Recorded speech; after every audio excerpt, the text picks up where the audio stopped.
Peter, welcome back. Thank you, Roman. All right, all right. Well, I know you are the condo specialist. Yeah. So, from your experience, what is the biggest reason why someone would choose a condo over a single-family home? I know, obviously, everyone's traditional thinking is to get a single-family home, rather than anything else. But why would anyone? What was I know there are a lot of reasons, but what is the biggest reason why someone would want to choose a condo over a single-family? Well, you probably the biggest reason I've come across is sometimes I'm in search for a condo for people. They give me a price range, and I say to them, well, why don't we look at single families also? Mm-hmm.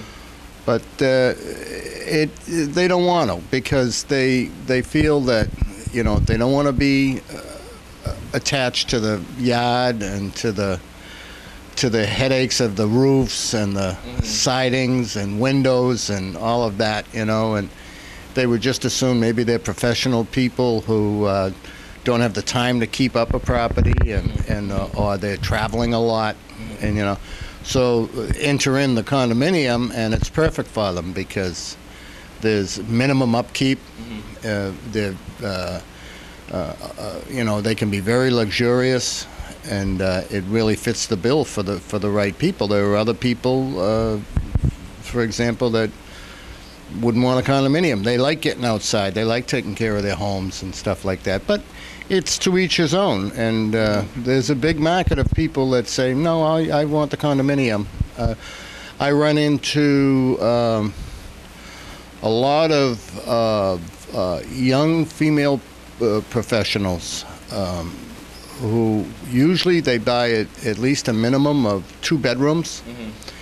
And when I ask them, you know, why don't you, you know, have you thought about a 1-bedroom?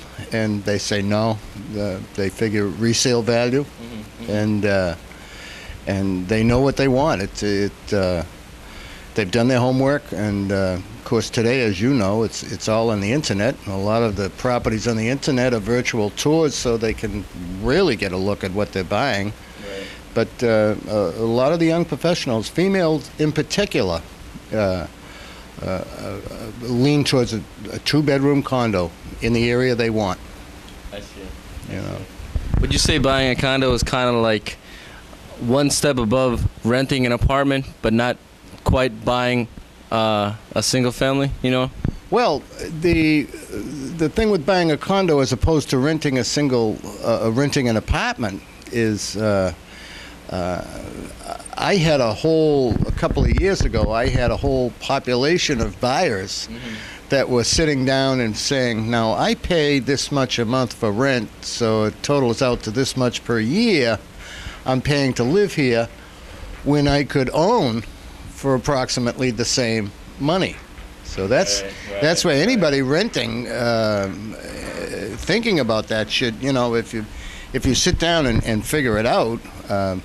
What I used to tell people is that if you take the mortgage payment that you're paying every month, and as opposed to rental, it's a no-brainer, you know, because you're getting the tax break, which a renter doesn't get, and you're building the equity in the property that you've bought, you know.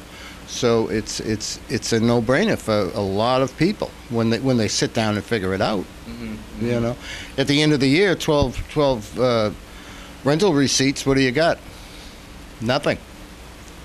Nothing to show. You're making a landlord happy, but you know you're not doing yourself any favors. You know. Okay, well, that's definitely a few good reasons why someone should buy a condo rather than renting. Thank you so much, Peter. My pleasure, Ruben.